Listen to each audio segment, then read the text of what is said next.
The World Cup, of course, is in Qatar, starts in a couple of months' time.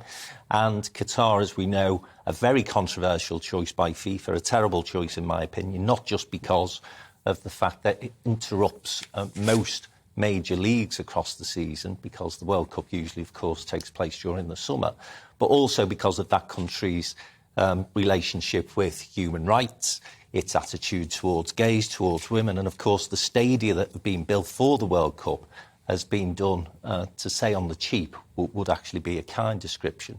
So there's an awful lot of pressure, actually, on football pundits who perhaps have expressed views a little to the left of Qatar's approach to life, shall I say it that way. And Gary Lineker has said in the Daily Mirror this week that he wants to use his platform from the BBC to start talking about things such as LGBTQ issues, and that he believes that there are a couple of footballers who are on the cusp of actually coming out as gay, and he thinks that'll be a fantastic platform during the World Cup to actually start to promote those issues. Now, I've got a lot of sympathy for Gary Lineker, for Gary Neville, who we've done a lot of work with, because it's their day job. You know, people say, oh, well, you shouldn't go to Qatar and cover the World Cup because it's totally contrary to the views that you express. But they didn't have a say in FIFA's decision, and England haven't boycotted the competition. So to say to our pundits, well, you shouldn't go because you hold those views, listen, our football team takes the knee.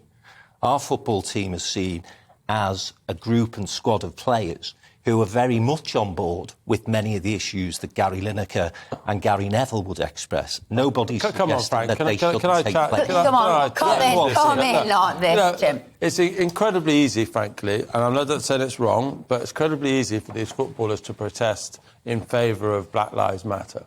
But where's the protest against China or these authoritarian regimes, which, you know, we know when Arsenal, I think one Arsenal player protested against China, immediately the Chinese authorities took Arsenal off the television, and so no protests were done against China anymore.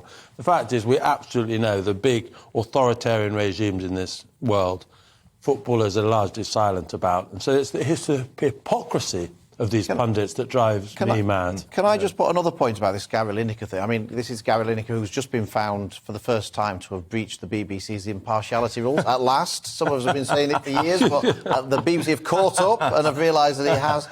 But the thing that concerned me about this, actually, was about what he said about two Premier League footballers who he said were gay and were thinking about coming out. What the bit I didn't like about this, and I just wonder what you thought, is that it's not for him to out them. No. And it's a very personal thing. And I just thought that what's happened now is that I've no doubt that the tabloid press in particular will be going round trying to work out who these people are and may actually force people to out themselves when they didn't want to. Is that not quite irresponsible? Philip, I just wrote that down there. Who is Gary Lineker to be outing people or to threaten that he's going to be outing people when he's supposedly so caring and sharing? Not right. Yeah, I think that is a huge mistake, unless a conversation has happened privately with those players. And, of course, we're not party to that conversation. But if that's not the case, I always think, and just to slightly disagree, slightly agree with Tim, in terms of when any celebrity, whether it be a footballer, an ex-footballer, an entertainer, gets involved in political commentary, then they've got to accept the consequences that some people are going to come back hard and disagree.